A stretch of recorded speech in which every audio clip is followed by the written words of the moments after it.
the truth.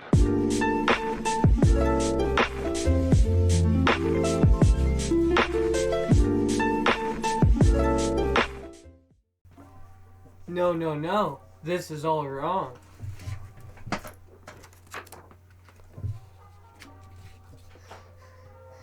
Yeah. What's up, boys? It's your boy Rico here, back at it again with yet another video.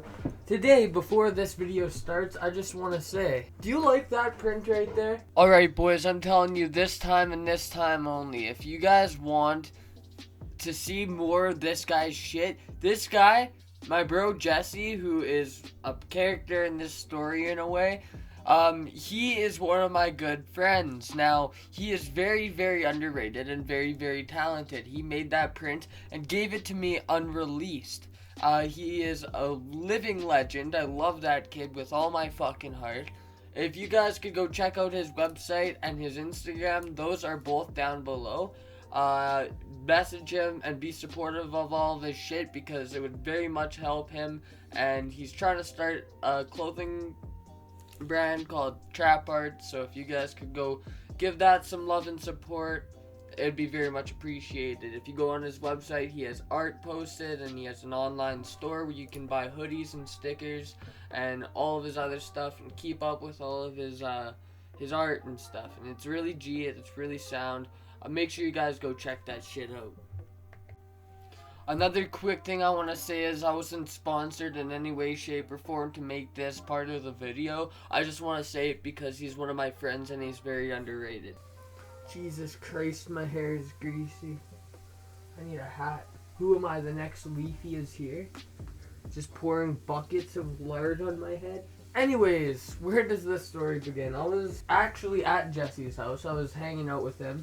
Just having a good time, just chilling out, and it was alright. It was pretty good. But I was hanging out there, and it was getting late, so I had to get going. So I got in my car and got all my stuff and got ready, and I was like, alright, bro, I'm a dip.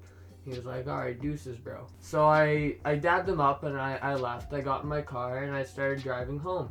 On my way home, I got stuck behind a semi, and basically, when a semi is going like 95 in 100 zone, and people are usually going 110 on the 100 zone, then it's not really fun to be behind, right? So I tried to pass the semi. In front of the semi, there was a police officer. But yeah, I tried to pass the semi, there was a cop in front of it, and the cop flicks on his sirens when he sees that I'm zooming past, you know? Flicks on his sirens, pulls me over. I'm sitting there and I'm just like, shit. So I'm sitting there, cop comes up beside me, but basically he said, license and registration please, and he was looking around inside my car and stuff, sitting still. I was still there, I was kind of shaking. I was like, alright, here. So I gave him my license and my registration to my vehicle, and then he went back to his car. He came back and was like, I have a ticket, but I have a ticket written up for you, and he gave it to me. It was a $324 ticket, I believe.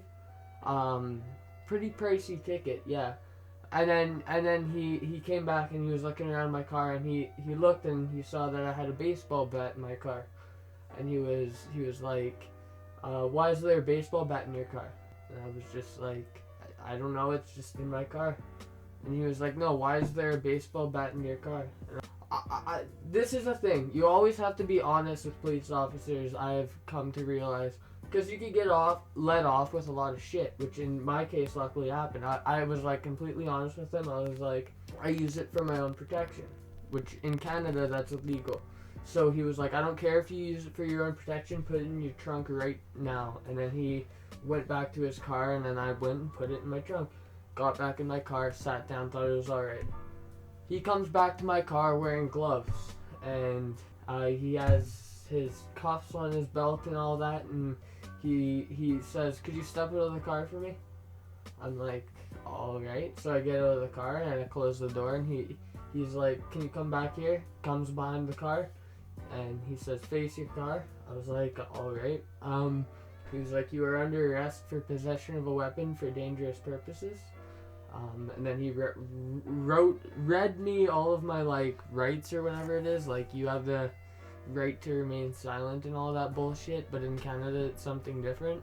So he read me all those, and then I was like, are you kidding me? Like, I'm getting arrested right now. Like, there's no way that this G day of me hanging with my friends turned into me getting arrested. There's no way. And then he was like, lock your car and all that. He took the bat, which the bat is actually got brought back and all that, so it's all done. But he took the bat and he put it in the back of his car, and he basically just brought me to the police station, and I was in the holding cell for 4.5 hours. 4.5 hours I was in that holding cell. You want to know why? Because I forgot my parents' phone number, and they were trying to get a hold of my parents. So they eventually were just like, fuck this, we're done. We're not going to do this. They put my fingerprints on, they took my mugshots and all that, and they did all that. Brought me back to my car and followed me back home. Once we got home, I was praying. I was like, hopefully my parents are at work. I don't want them to know that I just got fucking arrested. My stepdad was home. And he was very cool about it. Like, he was very not mean about it to me. Neither was my mom, because I was feeling a lot of shame and I was feeling a lot of disappointment in myself, because this isn't something I would typically, like, I've never been arrested before. I was feeling very disappointed in myself, and that's a very good thing. When you get arrested, you should be feeling disappointed. You should be feeling upset within yourself, right? So he talked out with the police officer. I talked with the police officer. It was all good. I went to my bedroom and I was just like, fuck. I laid on my bed. I was just like, shit. I got arrested today. And I felt like a disappointment. I felt very bad. Even my parents were like, you're not a disappointment. You're not like, I'm not gonna disown you or anything just because something stupid happened. You made a mistake. People make mistakes, yeah. This was a bad mistake. So, more of the story is, don't do stupid shit. Anyways, hope you enjoy, guys. Leave a big fat thumbs up and subscribe if you can. Comment on the video if any stories you have that are kind of similar to this. I'd love to hear your fucking stories.